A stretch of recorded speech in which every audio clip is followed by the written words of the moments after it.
Ya, selamat pagi pemirsa Hidup Sehat. Apa kabarnya? Mudah-mudahan selalu dalam keadaan sehat ya. Tadi kita udah lihat ya berbagai macam sepatu. Nah, ternyata penting sekali memilih sepatu untuk kesehatan kita.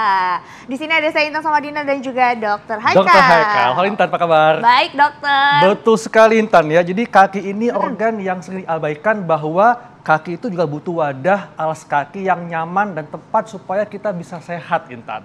Nah, untuk itu di tengah kita sudah ada Dokter Haikal Piamurti, dokter ortopedi dan traumatologi. Pagi dok, apa kabar? Selamat pagi Dokter Haikal. Halo pagi dokter. Selamat pagi Intan. Dok, di depan kita nih sudah ada berbagai macam sepatu dok, alas kaki ya. Nah, ini nih biasanya dok ya, perempuan itu lebih suka mengutamakan styling atau gaya dibandingkan kenyamanan. Betul gak Intan? Iya, itu favorit aku dok. Ya.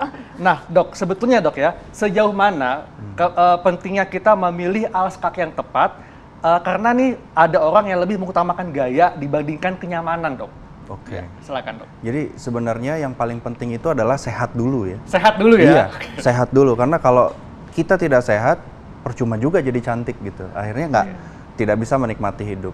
Sehat itu berhubungan dengan kualitas hidup, dengan produktivitas kita. Ya, apalagi dengan high heels seperti ini, itu mengubah gravitasi kita sebenarnya. Mengubah keseimbangan kita. Jadi selain kaki, ada struktur-struktur lain yang ikut bekerja, sehingga bisa menimbulkan masalah di kemudian hari. Nah, Intan mungkin sering ngalamin Intan ya, Iya, kalau pakai dok. high heels itu gimana rasa Intan? Betul sekali dokter. Jadi ternyata memang berasa banget ya dok ya kalau pakai high heels terlalu lama, apalagi harus keliling satu mall misalnya. Itu berasa banget dok. Ternyata kayak capek banget gitu ya. Kalau pakai yang terlalu tinggi itu gimana dok? Betul. Memang ya? Jadi kalau kita jinjit ya otomatis center of gravity kita, istilahnya keseimbangan kita tuh geser ke depan.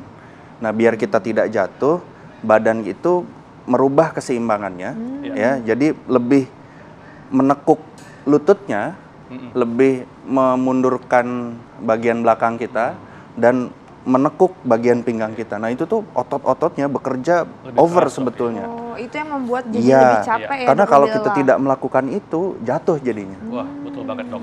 Nah dok, ini ada fakta mitos terkait alas kaki dok ya. Berikut tayangannya dok. Nyeri di bagian betis bisa saja akibat aktivitas fisik yang terlalu berat atau penggunaan sepatu yang tak tepat ketika beraktivitas, seperti mengenakan alas kaki dengan sol bagian tumit yang lebih tinggi. Bisa menjadi salah satu faktor penyebab nyeri di bagian betis, sendi lutut, bahkan paha. Fakta atau mitos ya dok?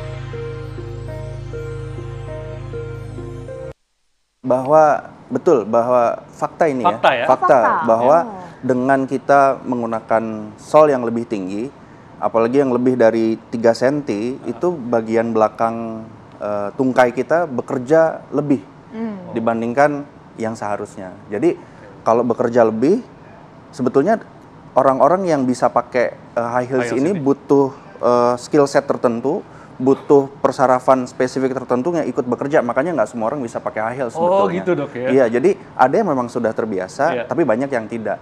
Nah, yang tidak terbiasa ini bagian belakangnya itu sakit sekali. Dan itu bisa sampai ke bagian paha bawah, paha atas, bagian belakang ya, bagian pantat, bagian punggung. Nah, itu semuanya sakit semua. Jadi fakta itu, betul. Oh, fakta ya. Jadi bisa mempengaruhi kemana-mana ya dokter ya? Betul. Oke, makanya itu sering sekali kalau misalnya jalan-jalan itu rasanya pegel banget ya dokter ya. Nah, tapi dokter ini kan mungkin yang jadi pertanyaan adalah sebenarnya sampai umur berapa sih dok boleh pakai high heels ini? Apakah di umur 35 sampai 45 tuh masih boleh atau gimana dokter? Dan emang ada penyakit apa yang bisa timbul saat kita selalu memakai high heels nih dokter nih?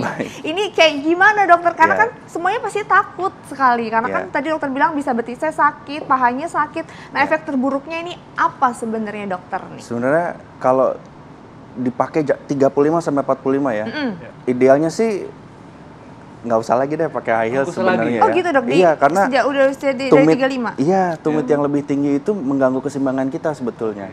Ya, kita makin banyak umurnya itu kekuatan kita semakin turun, ya, kaki kita semakin kaku, range of motion kaki itu juga semakin turun.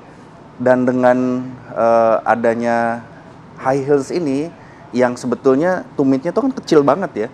Jadi kalau orang yang sudah ada gangguan kaki di mana kekuatannya sudah turun, bahaya untuk jatuh sebetulnya. Oke. Iya. Apalagi di usia yang lebih tua dari itu sebaiknya tidak. Betul. gitu. Nah, Dok, terkait dengan sol sepatu yang ini kan wedges, Dok ya, Ya. lebih rendah sol sepatunya. Nah, apakah ini lebih baik, lebih nyaman, lebih sehat dibandingkan high heels? Nah, kita akan bahas, Dok, Baik. sesaat lagi tetap di Hidup Sehat. Nah, itu tadi ya, bahwa kalau salah pilih alas kaki bisa membuat gangguan pada tungkai dan sebagainya. Nah, Dok, Ya. tadi kita sempat bahas mengenai hak tinggi, Dok ya. Ya. Berikutnya adalah wedges. Ini merupakan alas kaki yang cukup umum digunakan oleh orang tua dan ibu-ibu. Ya. Karena lebih rendah nih sol sepatunya. Nah, ini apakah masih aman, Dok, digunakan atau bagaimana, Dok? Ini sebetulnya tidak aman sama sekali ya, Oh, tidak bahaya aman? nih. Iya, ini insole-nya licin. Ini kalau berkeringat atau lembab sedikit ya, ini bisa terpleset kita. Terplesetnya tidak hanya di antara sepatu dan lantai, tapi di dalam sepatu kita juga bisa terpleset dengan ini. Ya, apalagi kalau misalnya tadi usia yang di atas 35 tahun itu juga mulai ada gangguan-gangguan yang timbul di kaki ya, seperti pengapuran misalnya. Betul. Ya, kemudian ada kurang lebihnya peradangan lah sekitar sendinya. Jadi beresiko akan bikin radang sendi, Betul. sama meningkatkan resiko Resiko osteoartritis jatuh ya. dan resiko jatuh Resiko tadi. jatuh juga ya? Betul. Oh, Betul. Ini iya, iya. kalau boleh nih, Boleh, Dok, saya silakan. lihat Silakan, Dok. ada sendal ini sering Ya. banget kayaknya dipakai ya. Karena Nah, katanya iya. bisa bikin Iya, bisa bikin sehat. digit, Dok ya. Iya Iya, betul Kak, apalagi untuk refleksi usia nih. yang sudah bapak-bapak ibu-ibu ya, dokter menganggap bahwa ini adalah sendal untuk refleksi. Nah, itu memang benar lebih sehat atau seperti apa, Dok? Iya. Ya, di satu sisi untuk orang-orang tua ada gangguan namanya somatosensor. Jadi ada saraf-saraf di telapak kaki itu yang berkurang kepekaannya Iya. begitu. Heeh. Berintil-berintil ini nih, apa ini namanya nih? Ini bisa membuat perangsangan sebetulnya. Tapi di sisi lain, ini juga bisa membuat peradangan di ligamen-ligamen dan sendi di kaki. Oh. Kita kenal penyakitnya namanya plantar fasciitis. Ini kalau terlalu sering dipakai bisa memicu itu. Sehingga kalau kita jalan, sakitnya Oke. di sini. Iya. Oh, jadi Ya, nggak itu enak. kalau terlalu sering dipakai justru malah berbahaya, dokter? Betul. Ini boleh sebagai sendal terapi, tapi bukan sendal sehari-hari. Gitu. Boleh Jadi sebagai sendal terapi. betul. Nah, tapi ini tidak sehari-hari. Berapa kali, Dok, boleh pakainya untuk mendapatkan manfaat terapinya? Dan Kalau- berapa lama mungkin? Kalau berhubungan dengan treatment itu sekitar 20 sampai 30 menit saja. Berapa Iya. kali dalam seminggu? Targetnya sekitar 150 menit satu minggu. Oh, Begitu. Kalau lebih Iya. dari itu berbahaya untuk Berbahaya, Dok, ya. keberlangsungan fungsi kaki fungsi kita. kaki. Oke, ternyata justru malah berbahaya ya. Betul. Pemirsa di rumah harus berhati-hati. Itu dia makanya kita Ya. perlu ilmu yang benar ya dokter ya untuk Betul. memilih alas kaki. Nah dokter, ini terkait alas kaki juga masih ada fakta dan mitos yang berikut ini. Ketika hendak membeli sepatu, pastikan ukuran yang dipilih sesuai dengan kaki kita. Sebab ketika menggunakan sepatu dengan ukuran yang sedikit lebih kecil, bisa berisiko pada kelainan bentuk di jari kaki Anda. Benarkah hal ini? Fakta atau mitos? Nah, apa Fakta tuh? ini ya. Fakta, Dok. Ya, fakta. Jadi syarat untuk memilih alas kaki itu salah satunya adalah fit. Maksudnya sesuai ukurannya. Oke. Ya, kalau tidak sesuai, terlalu besar, kaki kita tidak tertopang dengan baik, terlalu kecil, ada yang dipaksa bentuknya. Jadi mungkin pernah dengar namanya bunion. Iya. Ya, itu dia kakinya, ibu jarinya menekuk ke dalam, kemudian daerah tengah kakinya itu ke arah keluar, sehingga di tepi luar dan di tepi dalam kaki itu ada jendolannya, Oke. seperti kapalan, dan itu Iya. sakit sekali. Jadi kalau pakai alas kakinya saat berjalan ada lecet yang berulang di sana. Oh jadi itu bisa jadi perubahan bentuk yang permanen ya dokter? Betul, permanen. Dan itu jika memang sakitnya mengganggu, tata laksananya sampai operasi itu. Operasi, Dok ya? Betul. Oh, betul. jadi benar-benar berbahaya dok ya, Betul, harus iya. benar-benar memperhatikan. Kadang-kadang kan apalagi perempuan ya dok ya, milih heels atau milih sepatu apapun yang penting cantik, nih kayaknya kurang dikit ukurannya udah nggak apa-apa dipaksain. Yang penting gaya ya. Itu iya, yang penting cantik dilihat orang, Iya. itu ternyata nggak boleh, harus berbahaya. Nah dokter, bagaimana dengan pria nih dok? Ini kan sepatu-sepatu pria biasanya dipakai bekerja Iya. seperti ini dok. Mungkin pria tidak punya masalah dengan high heels, Iya. tapi kan ini juga terkadang ada haknya juga. Iya. Terus sama untuk insole-nya itu seperti apa dok, memilih Baik. sepatu yang benar? Jadi ini boleh saya pegang? Boleh, ya? boleh silakan. silakan. Jadi dok. sebetulnya untuk pemilihan insole ada yang namanya middle cushions istilahnya. Jadi di tengah kaki itu ada sedikit punuk begitu di dalam kakinya untuk membangun bentuk kaki kita. Jadi idealnya kaki saat menapak lantai itu berbentuk seperti punuk seperti ini. Nah, dengan adanya punuk itu di dalam sepatu, kaki kita dalam posisi yang sangat stabil. Ya, itu akan menurunkan energi expenditure yang digunakan si kaki untuk berfungsi, untuk kita bergerak. Jadi nggak capek-capek tuh kakinya. Dok, kan ada juga nih orang yang tapak kakinya tuh datar. Ya. Nah, kalau menggunakan alas kaki yang ada sole tadi, itu apakah membantu atau malah beresiko, Dok? Membantu. Membantu ya? Karena pada dasarnya flat foot itu yang kaki datar itu, kakinya tidak mampu untuk locking istilahnya. Jadi di tulang di kaki itu banyak, ada sekitar 28 tulang. Nah, itu dia harus bekerja sama untuk mampu menahan berat badan kita saat kita bergerak, saat kita diam juga.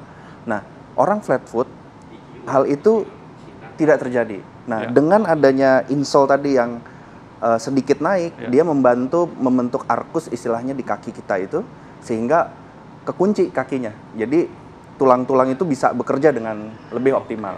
Tidak seperti orang yang tidak flat foot, tapi paling tidak lebih baik daripada yang keadaan flat footnya. Jadi membantu, Dok. Membantu. Oke, nah dokter ini kan juga misalnya kondisi orang kan kakinya berbeda-beda, ada juga yang terlahir berbentuk X atau berbentuk O. Nah ini seperti apa pemilihan sepatunya dokter? Tapi nanti ya dokter kita akan membahas sesaat lagi pemirsa, jangan kemana-mana, tetap di Hidup Sehat. Iya pemirsa Hidup Sehat, kita masih membahas mengenai alas kaki ya. Tadi ada pertanyaan yang belum terjawab nih dokter. Kalau misalnya ada bentuk kaki yang berbeda, ada yang berbentuk X, berbentuk O. Nah ini seperti apa dok cara pemilihan sepatunya? Baik. Idealnya sepatu satu dia harus mampu memproteksi kaki, ya. Yang kedua dia harus sesuai dengan bentuk anatominya kaki.